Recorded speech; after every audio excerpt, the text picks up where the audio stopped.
3, 2, 1. Boosters in ignition. And liftoff of Artemis 1. 50 years after the last Apollo astronaut left footprints on the moon, NASA is on its way back. We rise together, back to the moon and beyond. The most powerful rocket ever built finally lifted off from Kennedy Space Center in Florida after weeks of delays. A mesmerizing start for a 1.3 million-mile test flight of the Orion spacecraft. This time there's no crew, but if all goes well, humans will be on board in just 2 years' time. I'm telling you, we've never seen such a tail of flame. There were a bunch there that would like to be on that rocket. We're going back to the moon, not just for the sake of going to the moon, but to learn, to live, to prepare to send humans all the way to Mars. Orion's journey to the moon will take around a week. It will orbit several times, coming as close as 60 miles to the surface and as far away as 40,000 further into deep space than any other craft built to take humans. Roughly 2 weeks later, Orion will head home, barreling into the atmosphere at almost 25,000 miles an hour and splashing down off the coast of California on December the 11th. NASA hopes this journey will one day be routine, ferrying astronauts to a lunar base camp. A few hours into the flight came the first images of Earth, slowly receding into the black curtain of space. So much to learn from the moon in terms of science. It is a unique record of the solar system. So it tells us about how the Earth evolved, how it will evolve in the future. And by sending humans there to collect rocks, to do the geology, we will find exciting things. This is your moment. Artemis is a very different lunar program to Apollo, the first female launch director, and on a future mission, the first woman and first person of colour to land on the moon. It's not just the technology that has changed over the last 50 years. Thomas Moore, Sky News. I'd go to the moon in a nanosecond. I'd go to the moon in a nanosecond. The problem is we don't have the technology to do that anymore. We used to, but we destroyed that technology, and it's a painful process to build it back again. Another aspect of doing long-duration missions where you're venturing off into the frontier, whether it's space station or whether we're going beyond low Earth orbit. And this has to do with the personal attitude of the crew members that are on the mission. And I'll kind of sum it up by saying you have to have a bit of a sense of humor and allow things to change from what you originally thought they might be. And I'll use a personal example.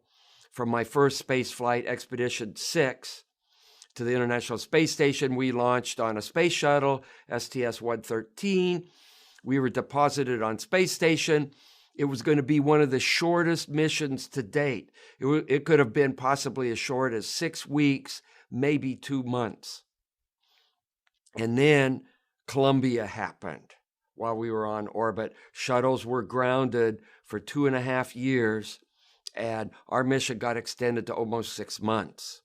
And so there's an example that you have to have a mindset that things could change and enough of a sense of humor so that if your mission changes from 2 months to 6 months, it doesn't send you into a state where you can't complete your mission.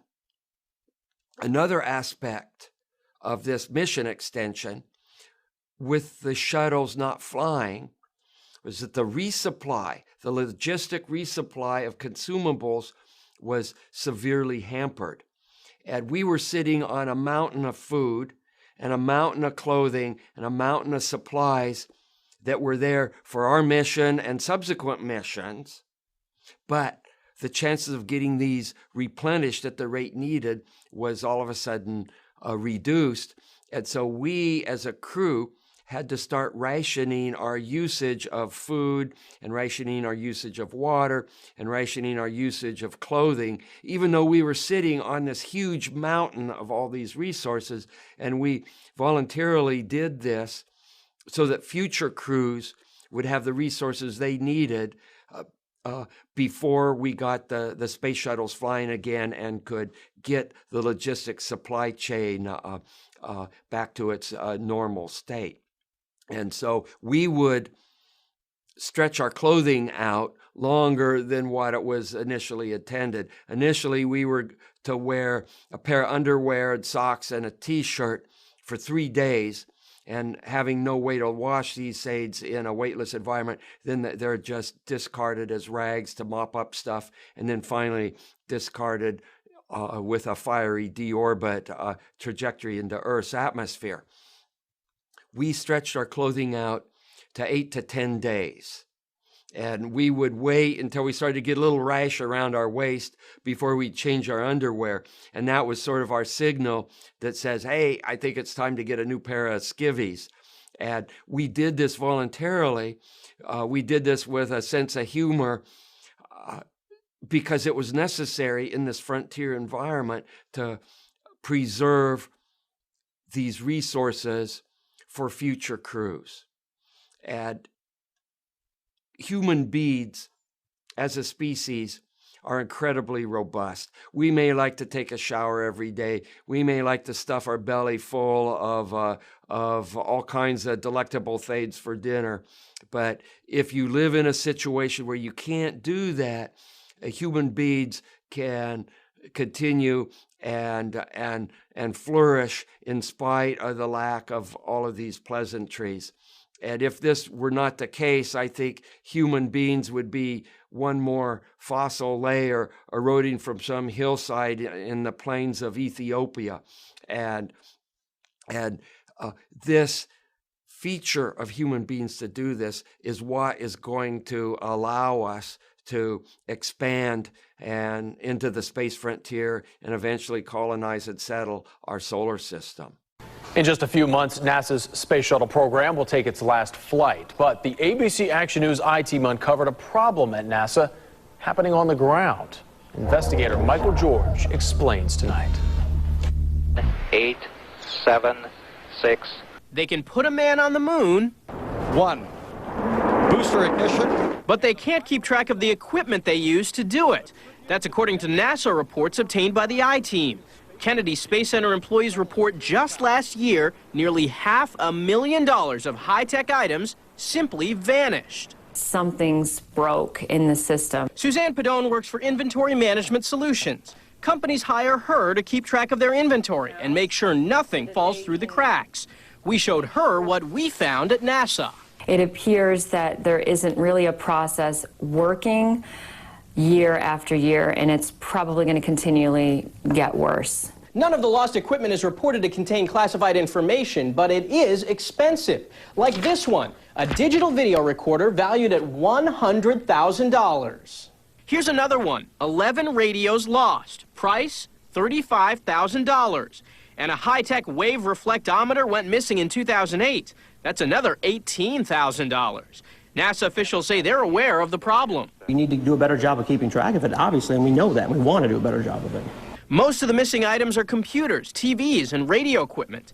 NASA argues they're losing mostly old and unused items. They also say most of it isn't really lost. It's likely still at Kennedy, somewhere. Could be something that was supposed to be listed in this place, stored on a shelf to be excised. It's not where it's supposed to be. It gets listed as missing. Former NASA employee Keith Cowing says NASA's losing more of its technology because the space shuttle program is ending and the agency's facing cutbacks. But he believes NASA shouldn't worry too much about lost equipment. Don't spend your time tracking computers and not launching spaceships. I mean, you need to be launching spaceships. But NASA is still a government agency, so all that lost equipment still adds up to $500,000 the taxpayers paid for.